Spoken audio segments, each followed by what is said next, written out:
Hello everyone, three স্টোরির একটা নতুন এপিসোডে আপনাদের প্রত্যেককে স্বাগত জানাই।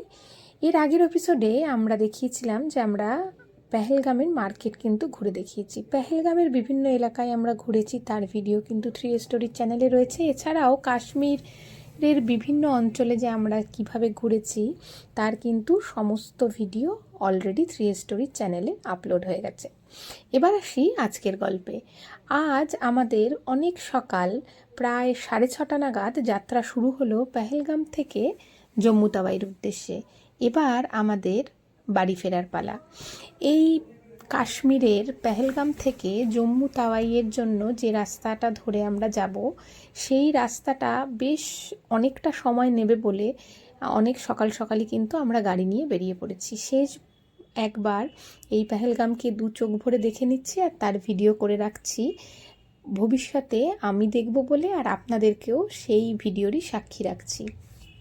পেহেলগাম থেকে জম্মু তাওয়াইয়ের দূরত্ব 240 কিলোমিটার মতো, সময় লাগার কথা 6 ঘন্টা।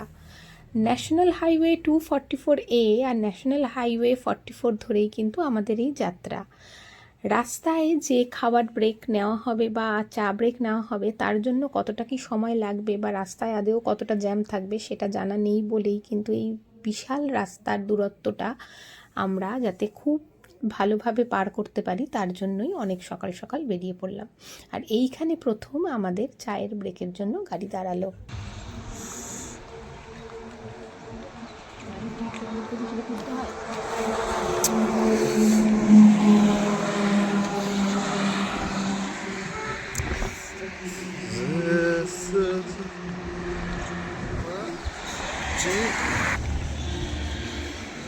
এটা হলো বানিহাল রেলওয়ে স্টেশন।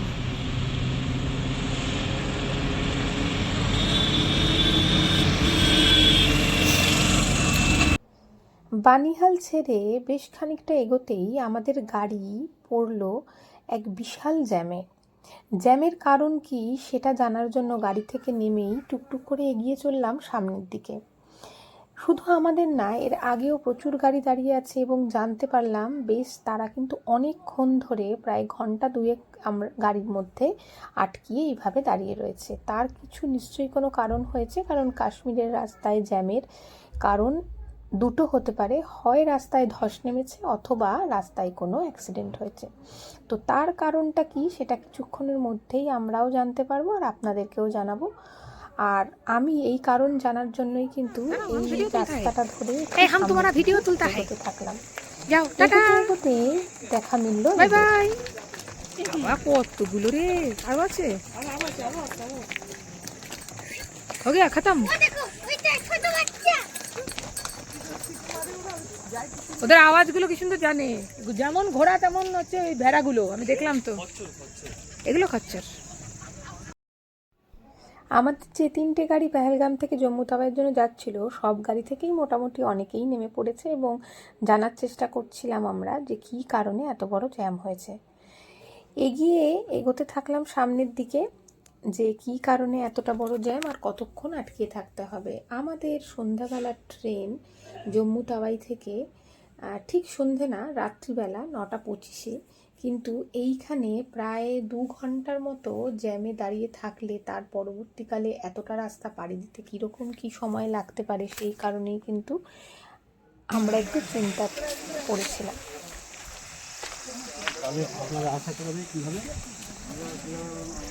সব বাঙালিরা ফিরছে জম্মুতে, ট্রেন পুরো একেবারে, হ্যাঁ এখানে আটকে গেছে। ওইটা না, সাদাটা মনে হয়।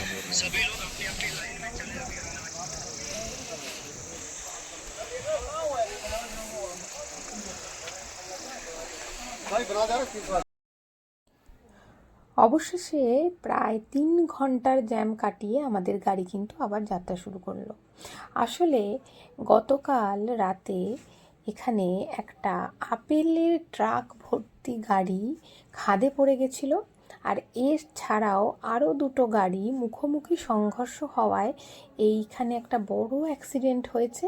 আর সেই জন্যই কিন্তু এই পুরো রাস্তা বন্ধ করে যে এখানকার যে লোকাল পুলিশ আর যে সেনাবাহিনী আছে তারা কিন্তু উদ্ধার কার্য চালাচ্ছিল।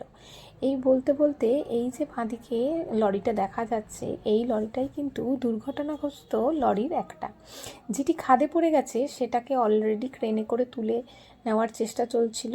সেটা ডান সাইডে ছিল, আর এই মুখোমুখি সংঘর্ষ যে দুটো লরির মধ্যে হয়েছিল তার একটি কিন্তু এই বাঁদিকে দাঁড় করানো। কাশ্মীরে কিন্তু ড্রাইভার দাদারা একটা কথাই বলছিলেন যে পাহাড় খুব সুন্দর, কিন্তু পাহাড়ের রাস্তা কিন্তু ভয়ঙ্কর। তাই পাহাড়ে যে সমস্ত দাদারা গাড়ি চালান তারা ততটা সতর্কতার সাথেই এই গাড়িগুলো চালান, কারণ এতে যেমন তারা যে যাত্রীদেরকে বহন করে নিয়ে যান তাদের একটা প্রাণের ঝুঁকি থাকে, তেমনি তাদের নিজেদেরও প্রাণের ঝুঁকি থাকে। সেই জন্য পাহাড় যতটাই সুন্দর ততটাই কিন্তু পাহাড়ের রাস্তা ভয়ঙ্কর।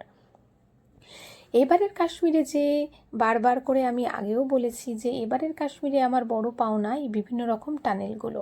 এই টানেলগুলো কিন্তু আমরা যখন কাশ্মীরে ঢুকছিলাম কাটরা থেকে, সেই সময়ও বেশ অনেকগুলো টানেল পড়েছিল, আর আজ পেহেলগাম থেকে জম্মু তাওয়াই যাওয়ার পথেও দেখছি অনেক টানেল কিন্তু আমাদের পাড়ি দিতে হচ্ছে। এই টানেলগুলোর জন্য যেমন রাস্তার দূরত্ব অনেকটা কমেছে, তেমনি পাহাড় কেটে ওঠার যে বিভিন্ন জ্যাম বা পাহাড় কেটে ওঠার জন্য মানুষের শারীরিক যে সমস্যাগুলো হয়, মোশন সিকনেস হয়, সেগুলো থেকেও কিন্তু বাঁচার বেশ ভালো উপায় হয়েছে। তো এই টানেলগুলো এবারের কাশ্মীরে পাওয়া আমার বেশ ভালো লেগেছে, এবং এই টানেলগুলোর মধ্য দিয়ে যেতে কিন্তু খুবই ভালো লাগছিল, একটা অন্য ধরনের এক্সপিরিয়েন্স। এই বিভিন্ন রকম টানেল, এই বিভিন্ন আঁকাবাঁকা রাস্তা বয়ে আমাদের গাড়ি কিন্তু এবার এগিয়ে চলেছে জম্মু তাওয়াইয়ের দিকে। এই পাহাড়ে যখন তখন জ্যাম হতে পারে, যখন তখন কোনো রাস্তায় ব্লক হতে পারে, আর যেহেতু পুরো কাশ্মীর জুড়েই বিভিন্ন সেনাবাহিনীদের সবসময় টহলদারি চলে, সেই জন্য তাদের বিভিন্ন কাজের জন্যও কিন্তু রাস্তা অনেক সময় ব্লক থাকে। আর বলতে বলতে আরও একটা টানেলের মধ্যে কিন্তু এক পাল ভেড়া চলেছে এই টানেলের মধ্য দিয়ে। এইভাবেই চলতে চলতে আমরা কিন্তু পাড়ি দিচ্ছি জম্মু তাওয়াইয়ের দিকে। আমাদের ওই আগের জ্যামে দাঁড়িয়ে প্রায় 3 ঘন্টা কিন্তু সময় ওখানে নষ্ট হয়েছে। তাই জন্য ড্রাইভার দ্বারা চেষ্টা করছে যতটা তাড়াতাড়ি সম্ভব আমাদেরকে নিয়ে বাড়ি চলে। ওই 240 কিলোমিটার রাস্তা কিন্তু বেশ অনেকটাই রাস্তা পাহাড়ি পথে। এই পাহাড়ি পথে চলতে চলতে এর মাঝে আমরা কিন্তু আরও দুবার থেমেছিলাম, একবার চা খাওয়ার জন্য আর একবার লাঞ্চের জন্য। এত সকালে বেরিয়েও এই পাহাড়ের বিভিন্ন রাস্তার জ্যাম কাটিয়ে আমাদের কিন্তু জম্মু তাওয়াই পৌঁছাতে পৌঁছাতে প্রায় সন্ধ্যাই হয়ে যাবে, কারণ এখনই সূর্য কিন্তু অস্তাচলে চলে গেছে। পাহাড়ের রাস্তায় জ্যাম যখন তখন হতে পারে, আর এছাড়াও পাহাড়ের রাস্তার আরেকটা এখনকার সময়ে একটা বিশেষ কারণ জ্যাম হওয়ার, সেটা হলো বিভিন্ন আপেলের ট্রাক কিন্তু এই পাহাড়ি রাস্তা ধরে যায়, আর সেই কারণেই কিন্তু রাস্তায় বেশ খানিকটা জ্যাম হয়। এই প্রায় সন্ধে তখন 5টা বেজে গেছে, এই সময় কিন্তু আমরা পৌঁছে যাচ্ছি জম্মু তাওয়াই স্টেশনের কাছাকাছি। জম্মু তাওয়াই স্টেশনের কাছে আমরা কিন্তু দেখা পেয়েছিলাম কাটরার বৈষ্ণোদেবী শিরিন বোর্ডের থাকার কিছু জায়গারও, আর এটা হলো জম্মু তাওয়াই স্টেশন। আমরা যে গাড়িতে পেহেলগাম থেকে জম্মু তাওয়াইয়ের জন্য এসেছি সেই গাড়ি কিন্তু আমাদের জম্মু তাওয়াই স্টেশনের বাইরে পার্কিংয়ে নামিয়ে দিয়ে ও আবার ফিরে গেছে। সেই পার্কিং থেকে এই স্টেশন অবধি আসার রাস্তাটাও কিন্তু যথেষ্ট কষ্টকর, কারণ রাস্তার অবস্থা খুবই খারাপ, আর এখানে কিন্তু কোনো রকম কুলি বা সেই ধরনের কোনো যানবাহন যেটা করেই স্টেশন অবধি আসা যায় সেটা কিন্তু আমরা পাইনি। জম্মু তাওয়াই পার্কিং থেকে জম্মু তাওয়াই রেলওয়ে স্টেশনটা মোটামুটি পায়ে হেঁটে প্রায় 7 থেকে 8 মিনিট।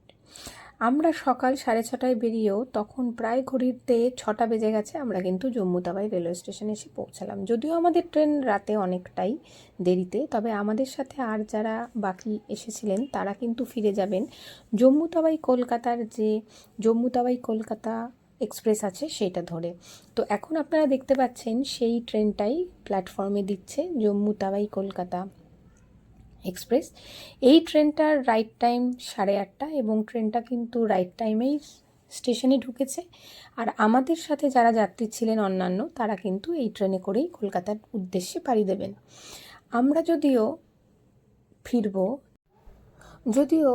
আপনার যারা আমরা ঘুরতে ভালোবাসি বা যারা কাশ্মীরকে ভালোবাসি, সেই কাশ্মীরে ঘুরতে আসা মানুষদের জন্য খুব একটা ভালো সুখবর হলো জানুয়ারি 2025 থেকে কিন্তু চালু হয়ে যাচ্ছে শ্রীনগর থেকে দিল্লি, দিল্লি থেকে শ্রীনগরের জন্য বন্দে ভারত এক্সপ্রেস। তাই এই এতটা ঘুরপথে হয়তো আমাদের আর কষ্ট করতে হবে না। এই ট্রেন ছেড়ে যাচ্ছে জম্মু তাওয়াই কলকাতা এক্সপ্রেস এবং রাইট টাইমে এই ট্রেনটা ছেড়েছে। এটা জম্মু তাওয়াই রেলওয়ে স্টেশনের 1 নম্বর প্ল্যাটফর্ম, যেটা একদম আমরা যেখান দিয়ে এন্ট্রি নিয়েছিলাম তার সামনেই। এই ট্রেনটা চলে যাওয়ার পরে এই প্ল্যাটফর্মেই ঘোষণা হলো আমাদের ট্রেন, মানে জম্মু তাওয়াই নিউ দিল্লি রাজধানী এক্সপ্রেসও এই ট্রেনে আসবে, এই প্ল্যাটফর্মেই আসবে। এবং এই যে আমি নিউ দিল্লি জম্মু তাওয়াই যে রাজধানী এক্সপ্রেস তার বাইরে থেকে একটু ভিডিও তুলছি। এই ট্রেনটার রাইট টাইম 9টা 25 এবং ট্রেনটা কিন্তু ঠিকঠাক টাইমেই প্ল্যাটফর্মে এসেছে। আর ট্রেনটা বাইরে থেকে রাজধানী যেরকম হয় সেরকমই, এবং ট্রেনটার ভিতরটাও কিন্তু যথেষ্ট পরিষ্কার পরিচ্ছন্ন ছিল। এই ট্রেনটা মাত্র 8 ঘন্টা জার্নি করেই কিন্তু আমাদের পৌঁছে দেবে নিউ দিল্লি। নিউ দিল্লিতে এই ট্রেনটার রাইট টাইম ভোরবেলা 5টা 55, আর ওইখান থেকে আমরা কিন্তু সেদিন দিল্লিতে একবেলা থেকে আবার দিল্লিতে বিকেল 4:50 রাজধানী এক্সপ্রেস ধরে আমরা কলকাতার উদ্দেশ্যে যাত্রা করব। এটা হচ্ছে জম্মু তাওয়াই রাজধানী এক্সপ্রেসের 3AC কম্পার্টমেন্টের একটা ছোট লুক। ট্রেন কিন্তু যথেষ্ট পরিষ্কার পরিচ্ছন্ন রাজধানী হিসাবে, ভিতরটাও একদম 3AC যেরকম হয় সেরকমই। এখানে রাতের খাবার আমাদের আছে, যদিও সেই আমরা ট্রেনে উঠেছি সেই মুহূর্তেই রাতের খাবার। জম্মু তাওয়াই তথা জম্মু কাশ্মীরকে বিদায় জানিয়ে এবার আমাদের ঘরে ফেরার পালা। এই পুরো দিনের জার্নির ভিডিও কিন্তু আমাদের 3A স্টোরিতে আছে, তাই আপনারা চাইলে একবার দেখে নিতে পারেন। এরপরে আমরা দিল্লিতে গিয়ে পাহাড়গঞ্জ এলাকা একটু ঘুরে দেখব। তার ভিডিও নিয়ে খুব শিগগিরই শেষ পর্ব কাশ্মীরের আপলোড হতে চলেছে এই 3A স্টোরি চ্যানেলে, তাই নজর রাখুন 3A স্টোরিতে। আর এই হলো ভোরবেলাতে নিউ দিল্লি রেলওয়ে স্টেশনে নামার পরের একটা ছোট্ট ক্লিপিংস। কেমন লাগলো আপনাদের এই ভিডিও অবশ্যই কমেন্ট করে জানাবেন। ভালো লাগলে একটা লাইক করবেন। খুব শিগগিরই কাশ্মীর পর্বের শেষ ভিডিও আপলোড হবে 3A স্টোরিতে, তাই দেখতে থাকুন 3A স্টোরি। সবাই খুব ভালো থাকুন, সঙ্গে রাখুন 3A স্টোরিকে।